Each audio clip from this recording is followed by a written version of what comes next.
সকলকেই বলি, আপনারা সকলেই কোরআনের পাখিটুকুর জন্য একটু দোয়া করুন। আপনার কাছে আর কিছু চাওয়ার নাই, আপনার কাছে আর কিছু পাওয়ার নাই, আপনার কাছে শুধু একটাও প্রাণ ঢালা দোয়া চাই কোরআনের পাখিটুকুর জন্য।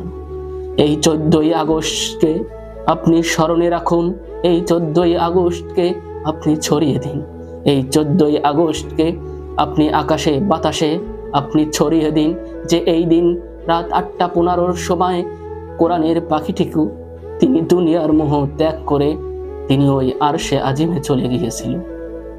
মনে পড়েছে এই 14ই আগস্টের কথা, যেই দিনটা রাত 8টা বাজলেই শোনা গিয়েছিল যে কোরআনের পাখি দুনিয়া থেকে ত্যাগ করেছে। কেউ কখনো শয়নের স্বপ্নেও ভাবে নাই যে বুলবুল পাখিটা আল্লাহর দরবারে উড়ে যাবে। হ্যাঁ, সবাই জানতো একদিন না একদিন তার আল্লাহর দরবারে যেতে হবে, কেননা আল্লাহই তো বলেছেন কুল্লু নাফসিন যায়িকাতুল মাউত, তোমার মধ্যে যদি রূহ থাকে তাহলে তোমার মৃত্যুবরণ করতেই হবে।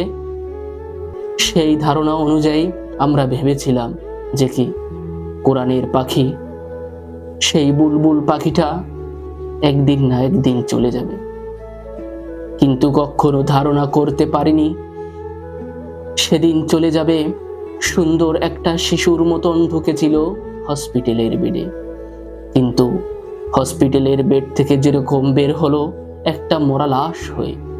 সেদিনই ধারণা করে নিলাম যে এর পিছনে কারা কি করতেছে। তিনি শুধু কোরআনের জন্য 13টি বছর জালেমের কারাগারে বন্দী ছিল। শুধু বন্দী তিনি থাকে নাই, হাজার রিমান্ড, এই আদালত থেকে ওই আদালত, বয়স হয়ে যাওয়ার পরেও এরকম দৌড়াদৌড়ি করেছে। যে সময় তার কথা ছিল ঘরে নাতিপোতা নিয়ে খেলাধুলো করা, ঘরে নাতিপোতা নিয়ে আনন্দর মুহূর্ত কাটানো, সেই সময়টুকু তিনি জেলখানায় কাটিয়েছিল। সকলকেই বলি, আপনারা সকলেই কোরআনের পাখিটুকুর জন্য একটু দোয়া করুন। আপনার কাছে আর কিছু চাওয়ার নাই, আপনার কাছে আর কিছু পাওয়ার নাই, আপনার কাছে শুধু একটাও প্রাণ ঢালা দোয়া চাই কোরআনের পাখিটুকুর জন্য। এই 14ই আগস্টকে আপনি স্মরণে রাখুন, এই 14ই আগস্টকে আপনি ছড়িয়ে দিন, এই 14ই আগস্টকে আপনি আকাশে বাতাসে আপনি ছড়িয়ে দিন যে এই দিন রাত 8:15 সময় কোরআনের পাখিটিকু তিনি দুনিয়ার মোহ ত্যাগ করে তিনি ওই আরশে আজিমে চলে গিয়েছিল।